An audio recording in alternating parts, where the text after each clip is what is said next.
القرآن يوحدنا لطريق الخير يوجهنا الله تعالى أنزله ورسول الله بسم الله الرحمن الرحيم. ولما فرغ عن بيان أنواع الأداء شرع في تقسيم القضاء فقال: والقضاء أنواع أيضا بمثل معقول وبمثل غير معقول وما هو في معنى الأداء. وفي هذا التقسيم أيضا مسامحة، فكأنه قيل: والقضاء أنواع، قضاء محض وهو إما بمثل معقول أو بمثل غير معقول، وقضاء في معنى الأداء. ويعنى بالقضاء المحض ما لا يكون فيه معنى الأداء أصلا لا حقيقة ولا حكما، وبما هو في معنى الأداء أن يكون بخلافه. والمراد بالمثل المعقول أن تدرك مماثلته بالعقل مع قطع النظر عن الشرع، وبغير المعقول أن لا تدرك المماثلة إلا شرعا، ويكون العقل قاصرا عن درك كيفيته لا أن العقل يناقضه. وهذا القضاء لا بد فيه من سبب جديد بالاتفاق، وإنما الخلاف في القضاء بمثل معقول. یعنی کہ ولما فرغ عن بیان انواع الاداء شرع فی تقسیم القضاء، جب ماتن علیہ رحمہ اقسام ادا کے بیان سے فارغ ہو گئے تو قضاء کی تقسیم شروع فرما رہے ہیں۔ چنانچہ ماتن علیہ رحمہ نے فرمایا والقضاء انواع ایضا، اور قضاء کی بھی چند قسمیں ہیں، بمثل معقول و بمثل غیر معقول وما هو فی معنی الاداء۔ نمبر 1 مثل معقول، نمبر 2 مثل غیر معقول، اور نمبر 3 وہ قضا جو ادا کے معنی میں ہو۔ شارح فرماتے ہیں کہ وفی هذا التقسیم ایضا مسامحة، فكأنه قیل والقضاء انواع، قضاء محض وهو اما بمثل معقول او بمثل غیر معقول، وقضاء فی معنی الاداء۔ اس تقسیم میں بھی شارح ماتن نے تسامح سے کام لیا ہے، گویا کہ کہا گیا کہ قضا کی چند قسمیں ہیں، قضاء محض اور وہ قضا جو مثل معقول ہو، اور وہ قضا جو مثل غیر معقول ہو، اور ایسی قضا جو ادا کے معنی میں ہو۔ اور والمراد ويعنى بالقضاء المحض ما لا يكون فيه معنى الأداء أصلا لا حقيقة ولا حكما، وبما هو فيه معنى الأداء أن يكون بخلافه۔ اور قضاء محض سے مراد وہ قضا ہے جس میں ادا کے معنی بالکل نہ ہو، نہ حقیقتاً اور نہ حکماً، اور اس قضا سے مراد جو ادا کے معنی میں ہے وہ قضا ہے جو قضاء محض کے برعکس ہو۔ والمراد بالمثل المعقول أن تدرك مماثلته بالعقل مع قطع النظر عن الشرع، وبغير المعقول أن لا تدرك المماثلة إلا شرعا، ويكون العقل قاصرا عن درك كيفيته لا أن العقل يناقضه۔ اور اس قضا سے مراد جو ادا کے معنی میں ہو وہ قضا ہے جو، اور مثل معقول سے مراد یہ ہے کہ بغیر شریعت اس کی مماثلت کا ادراک کر لیا جائے، اور غیر معقول سے مراد یہ ہے کہ اس کی مماثلت شرع کے بغیر معلوم نہ ہو، اور عقل اس کی کیفیت معلوم کرنے سے قاصر ہو۔ یہ بات نہیں ہے کہ عقل اس کے مناقض ہو۔ وهذا القضاء لا بد فيه من سبب جديد بالاتفاق، وإنما الخلاف في القضاء بمثل معقول، اور اس قضاء میں بالاتفاق جدید سبب کا ہونا ضروری ہے، اور اختلاف صرف قضاء بمثل معقول میں ہے۔ ولما فرغ عن بیان انواع الاداء شرع فی تقسیم القضاء۔ ماتن علیہ رحمہ جب ادا کی اقسام کے بیان سے فارغ ہو گئے، چنانچہ ماتن فرماتے ہیں کہ قضا کی 3 قسمیں ہیں: قضا بمثل معقول، قضا بمثل غیر معقول، اور تیسری قسم ہے قضا فی معنی الادا۔ شارح فرماتے ہیں کہ ادا کی تقسیم کی طرح قضا کی تقسیم میں بھی مصنف نے ماتن نے تسامح سے کام لیا ہے، کیونکہ ایک تقسیم کی اقسام کے درمیان تقابل کا ہونا شرط ہے، جیسا کہ سابق کے اندر معلوم ہوا۔ حالانکہ قضا کی جو اقسام ماتن نے ذکر فرمائے ہیں ان کے درمیان تقابل نہیں ہے، اس لیے کہ وہ قضا جو ادا کے معنی میں ہو وہ 2 حال سے خالی نہیں، یا تو اس کا ادراک عقل کے ذریعے ممکن ہوگا یا اس کا ادراک عقل کے ذریعے ممکن نہیں ہوگا۔ اگر پہلی قسم ہے تو اگر پہلی صورت ہے تو قضا کی پہلی قسم یعنی مثل معقول میں داخل ہے، اور اگر دوسری صورت ہے تو دوسری قسم یعنی مثل غیر معقول میں داخل ہے۔ تو جب وہ قضا جو ادا کے معنی میں ہے قضا کی کسی ایک قسم میں داخل ہے تو ان دونوں کے درمیان تقابل نہیں ہوگا۔ شارح فرماتے ہیں کہ بہتر یہ تھا کہ مصنف یوں تقسیم کرتے کہ قضا کی 2 قسمیں ہیں، پہلی قسم ہے قضائے محض اور دوسری قسم ہے قضا فی معنی الادا، اور پھر ماتن علیہ الرحمہ قضائے محض کی تقسیم کرتے ہوئے 2 قسمیں اور بیان فرماتے ہیں، یعنی کہتے ہیں قضائے محض کی پھر 2 قسمیں ہیں، نمبر 1 قضائے محض مثل معقول اور نمبر 2 قضائے محض مثل غیر معقول، اور اس طرح یہ 2 تقسیم ہو جاتی ہے اور ہر ایک تقسیم کے اقسام کے درمیان تقابل کا تحقق ہو جاتا ہے۔ یہ بات پوری ہوئی۔ شارح فرماتے ہیں کہ قضائے محض سے مراد یہ ہے کہ اس میں ادا کے معنی بالکل نہ ہو، نہ حقیقتاً اور نہ ہی حکماً۔ اسی طرح قضا فی معنی الادا سے مراد یہ ہے کہ اس میں ادا کے معنی موجود ہوں۔ قضا بمثل معقول سے مراد یہ ہے کہ بغیر شرع کے عقل کے ذریعے اس کی مماثلت کا ادراک کیا جا سکتا ہو، اور قضا بمثل غیر معقول سے مراد یہ ہے کہ بغیر شرع کے عقل کے ذریعے اس کی مماثلت کا ادراک نہ کیا جا سکتا ہو اور عقل اس کی کیفیت معلوم کرنے سے قاصر ہو۔ شارح فرماتے ہیں کہ قضا بمثل غیر معقول سے یہ مراد نہیں ہے کہ عقل اس کی مماثلت کی نفی کرتی ہو اور یہ فیصلہ کرتی ہو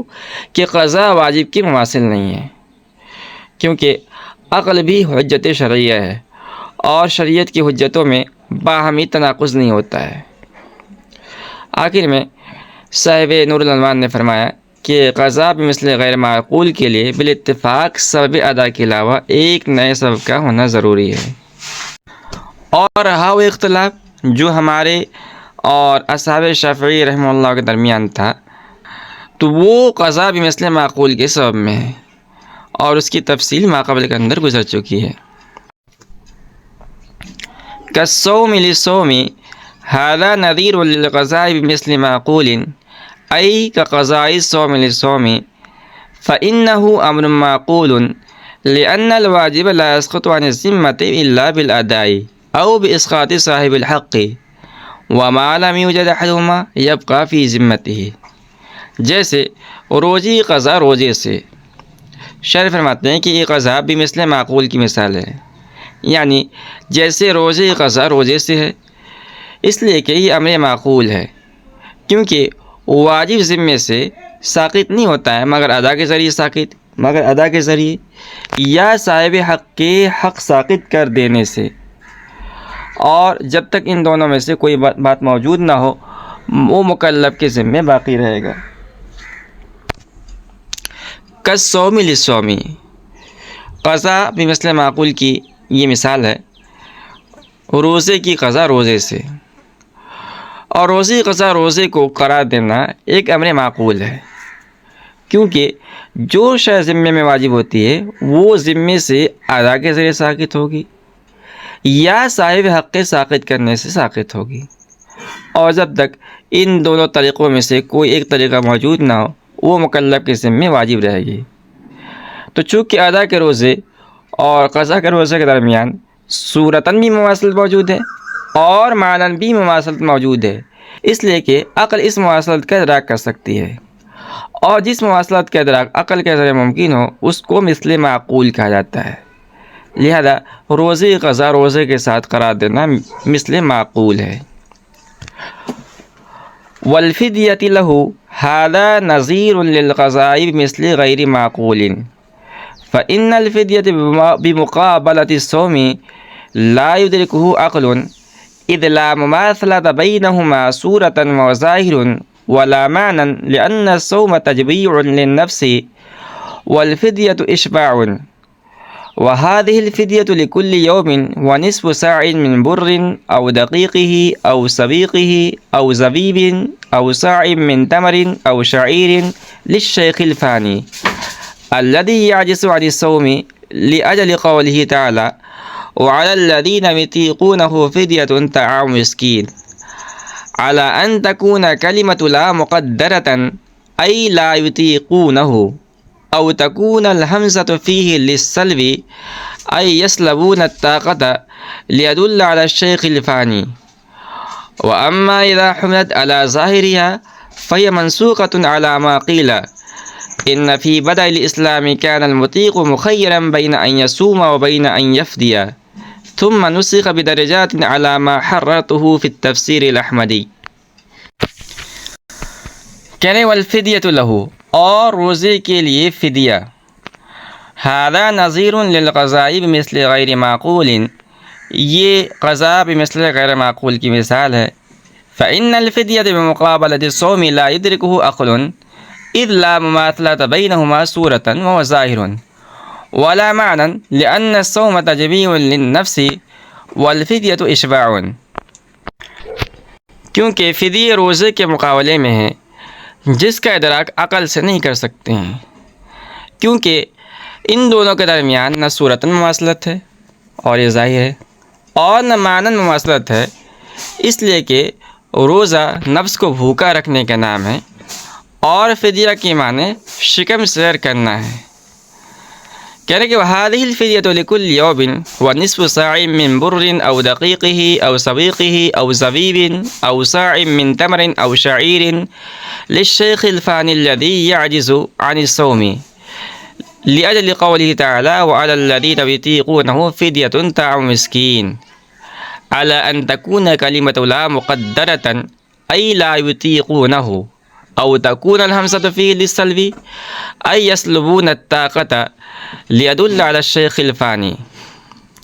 وأما إذا حملت على ظاهرها فهي منسوخة على ما قيل إن في بدء الإسلام كان المطيق مخيرا بين أن يصوم وبين أن يفدي، ثم نسخ بدرجات على ما حررته في التفسير الأحمدي۔ کرے کہ اور جو فدیہ دینا ہے ہر دن کا، یہ گندم یا اس کے آٹے یا اس کے ستو یا خشک انگور کا آدھا سا ہے یا ایک سا چھہارا یا جو ہے اس بوڑھے کے لیے جو روزے رکھنے سے عاجز اور مجبور ہو، کیونکہ باری تعالیٰ کا ارشاد ہے وَعَلَى الَّذِينَ يُطِيقُونَهُ فِدْيَةُ طَعَامِ مِسْكِينٍ، وَعَلَى الَّذِينَ يُطِيقُونَهُ فِدْيَةٌ طَعَامُ مِسْكِينٍ۔ اب آگے شارح تفسیر بیان فرمایا ہے کہ اعلیٰ ان تکون کلمۃ لا مقدرتاً، کہ اس آیت کے اندر کلمہ لا مقدرہ ہے اور پوری آیت یوں ہوگی ای لا یطیقونہ فدیۃ طعام مسکین، او تکون الحمزۃ فی للسلب، یا اس کے اندر حمزہ سلب کے لیے ہو، سلب ماخذ کے لیے ہو، ای یسلبون الطاقۃ، یعنی جن کی طاقت ختم ہو گئی ہو، لیدل علی الشیخ الفانی، تاکہ یہ آیت شیخ فانی پر دلالت کرے۔ وَأَمَّا إِذَا حُمِلَتْ عَلَى ظَاهِرِهَا فَهِيَ مَنْسُوخَةٌ عَلَى مَا قِيلَ إِنَّ فِي بدء الإسلام كَانَ الْمُطِيقُ مُخَيَّرًا بَيْنَ أَن يَصُومَ وَبَيْنَ أَن يَفْدِيَ، اور جب یہ آیت اپنے ظاہر معمول ہو تو یہ آیت منسوخ ہوگی، کیونکہ کہا گیا ہے کہ ابتداء اسلام میں روزہ رکھنے کی طاقت رکھنے والے کو اختیار دیا گیا تھا کہ وہ روزہ رکھے یا فدیہ دے۔ ثم نسخ بدرجات على ما حررته في التفسير الأحمدي، پھر یہ حکم بتدریج منسوخ ہو گیا، چنانچہ میں نے اس کو تفصیل کے ساتھ تفسیر احمدی میں بیان کیا ہے۔ والفدیۃ لہ، یہ متن کی عبارت ہے اور اس عبارت میں ماتن علیہ الرحمہ نے قضا بمثل غیر معقول کی مثال بیان فرمائی ہے۔ چنانچہ فرمایا کہ روزہ نہ رکھ کر ایک روزے کے بدلے ایک فدیہ دینا یہ قضائے بمثل غیر معقول کی مثال ہے۔ روزے کے عوض فدیہ مثل غیر معقول اس لیے ہے کہ روزے کے مقابلے میں فدیہ ایسی چیز ہے جس کا ادراک عقل سے نہیں کر سکتے ہم، کیونکہ روزہ اور فدیہ کے درمیان نہ تو صورت مماثلت ہے جیسا کہ ظاہر ہے، اور نہ معنی مماثلت ہے۔ معنی مماثلت اس لیے نہیں ہے کہ روزے کے معنی ہے نفس کو بھوکا رکھنا، اور خواہ وہ بھوک پیٹ کی ہو یا شرمگاہ کی ہو، اسی طرح بھوک متعارف ہو یا بھوک بمعنی پیاس ہو، بہرکیف نفس کو مطلقاً بھوکا رکھنے کا نام روزہ ہے، جبکہ فدیہ کے معنی ہے شکم سیر کرنا۔ اور چونکہ نفس کو بھوکا رکھنے اور نفس کو سیر کرنے کے درمیان تضاد ہے، اس لیے ان دونوں کے درمیان مماثلت نہیں ہوگی۔ شارح فرماتے ہیں کہ شیخ فانی اور اس بوڑھے شخص کے لیے جو روزہ رکھنے سے عاجز و مجبور ہو، فدیے کی مقدار شرعاً یہ ہے کہ ہر روز ایک مسکین کو آدھا سا گندم یا اس کا آٹا یا ستو یا خشک انگور یعنی کشمش دے دے، یا ایک سا چھہارے یا جو دے دے۔ اور اس کی دلیل باری تعالیٰ کا ارشاد ہے وَعَلَى الَّذِينَ يُطِيقُونَهُ فِدْيَةٌ طَعَامُ مِسْكِينٍ۔ شارح فرماتے ہیں کہ اس آیت سے استدلال اس طور پر ہوگا کہ آیت میں کلمہ لا مقدر ہے، اور تقدیر بات اس طرح ہے وَعَلَى الَّذِينَ لَا يُطِيقُونَهُ فِدْيَةٌ طَعَامُ مِسْكِينٍ۔ تب آیت کا ترجمہ یہ ہوگا کہ جو لوگ روزے رکھنے کی طاقت نہیں رکھتے ہیں وہ فدیہ دے، یعنی مسکین کو کھانا کھلائیں۔ اور اس کی نظیر موجود ہے، چنانچہ باری تعالیٰ کا ارشاد ہے یبین اللہ لکم ان تضلوا،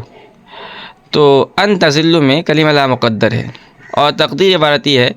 کہ یبین اللہ لکم ان لا تضلوا۔ اسی طرح ایک دوسری جگہ ارشاد ہے وَأَلْقَى فِي الْأَرْضِ رَوَاسِيَ أَن تَمِيدَ بِكُمْ، یہاں بھی ان تمید بکم میں لا مقدر ہے، اور تقدیر عبارت ہے کہ وَأَلْقَى فِي الْأَرْضِ رَوَاسِيَ أَن لَا تَمِيدَ بِكُمْ۔ بہرکیف جب آیت میں لا مقدر ہے تو اب آیت کے معنی ہوں گے کہ جو لوگ روزے کی طاقت نہیں رکھتے ہوں وہ مسکین کو فدیہ دے دیا کرے روزے کے بدلے۔ شارح فرماتے ہیں کہ دوسرا احتمال یہ ہے کہ ہم لا کو مقدر نہ مانیں، اور یطیقون جواب فعال سے ہے،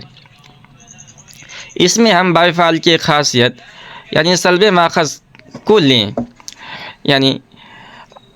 یہاں پر باب فعال سلب ماخذ کے لیے ہے۔ تو اب آیت کا ترجمہ یہ ہوگا کہ جن کی طاقت سلب کر لی گئی ہو وہ روزوں کا فدیہ دے دیا کریں، اور ان دونوں صورتوں میں آیت کا مصداق شیخ فانی ہوگا، کیونکہ شیخ فانی روزہ رکھنے سے عاجز اور مجبور ہوتا ہے۔ شارح فرماتے ہیں کہ اگر ان دونوں تفسیروں کو نہ لیا جائے اور آیت کو اپنے ظاہر پر محمول کیا جائے، یعنی نہ تو کلمہ لا کو مقدر مانا جائے اور نہ باب فعال کی خاصیت سلب ماخذ کو ملحوظ رکھا جائے، تو اس صورت میں آیت کا ترجمہ ہوگا وَالَّذِينَ يُطِيقُونَهُ کہ جو لوگ روزے کی طاقت رکھتے ہیں فدیۃ، تو بھی وہ لوگ فدیہ دے دیا کریں مسکین کو کھانا کھلا کر۔ تو اس صورت میں ہم یہ کہیں گے کہ آیت منسوخ ہے، اور یوں کہا جائے گا کہ ابتداء اسلام میں روزہ رکھنے کی طاقت کے باوجود مکلف کو اختیار تھا، جی چاہے تو روزہ رکھے اور جی چاہے تو اس روزے کے بدلے فدیہ دے دے، لیکن بعد میں آیت فمن شہد منکم الشہر فلیصمہ سے اختیار کا حکم منسوخ ہو گیا، اور اس صورت میں شیخ فانی کے حق میں فدیہ کا وجوب صحابہ رضوان اللہ اجمعین کے اجماع سے ثابت ہوگا۔ صاحب نور اللہ فرماتے ہیں کہ روزہ تدریجی طور پر فرض کیا گیا ہے، اس لیے بار بار منسوخ کرنا پڑا، جس کی تفصیل میں نے اپنی کتاب تفسیر احمدی کے اندر ذکر فرمائی ہے۔ تو تفسیر احمدی کے اندر شارح نے جو کچھ ذکر فرمایا ہے اس کا خلاصہ یہ ہے کہ ابتداءً سال میں ایک دن یعنی عاشورہ کے دن کا روزہ فرض کیا گیا تھا، اس کے بعد جب لوگ اس کے عادی ہو گئے تو ہر مہینے میں ایام 20 یعنی 13, 14, 15 ایام 20 کے روزے فرض کیے گئے، اور پھر ایام 20 کے روزوں کی فرضیت رمضان کے روزے منسوخ کر دی گئی، لیکن رمضان کے روزوں کو اختیار کے ساتھ فرض کیا گیا، یعنی مکلف کو اختیار دیا گیا کہ جی چاہے رمضان کا روزہ رکھے اور جی چاہے تو روزہ نہ رکھ کر ہر روزے کا فدیہ دے دے۔ پھر باری تعالیٰ نے خبر دی کہ روزہ رکھنے اور فدیہ دینے کا اگرچہ اختیار ہے لیکن روزہ رکھنا بہتر ہے، چنانچہ باری تعالیٰ نے ارشاد فرمایا وَأَن تَصُومُوا خَيْرٌ لَكُمْ۔ پھر فَمَن شَهِدَ مِنكُمُ الشَّهْرَ فَلْيَصُمْهُ، اس آیت سے یہ اس اختیار کو بھی منسوخ کر دیا گیا اور پھر شب و روز کا روزہ فرض ہو گیا۔ چنانچہ غروب آفتاب کے بعد سے عشاء کی نماز تک کھانے پینے کی اجازت تھی، اس کے بعد اگلے دن کے غروب تک کھانا پینا اور جماع کرنا حرام رہتا تھا۔ پھر باری تعالیٰ نے علم اللہ انکم کنتم تختارون انفسکم فتاب علیکم، اس آیت سے رات کا روزہ منسوخ کر دیا اور طلوع فجر صادق سے لے کر غروب آفتاب تک کے لیے روزہ فرض رہا اور قیامت تک اسی طرح فرض رہے گا۔ وقضاء تکبیرات العید فی الرکوع هذا نظیر للقضاء الذی هو شبیہ بالاداء، یعنی ان من ادرک الامام فی صلاۃ العید فی الرکوع وفاتت عنہ التکبیرات الواجبۃ فإنه يكبر في الركوع إننا من غير رفع يد، لأن الركوع فرض والتكبيرات واجبة فيراعى حالهما على حسب ما يمكن، وأما رفع اليد في التكبيرات ووضعها على الركبتين في الركوع فكلاهما سنة فلا يترك أحدهما بالآخر، وهذا قضاء من حيث الذات لأن محلها القيام قبل الركوع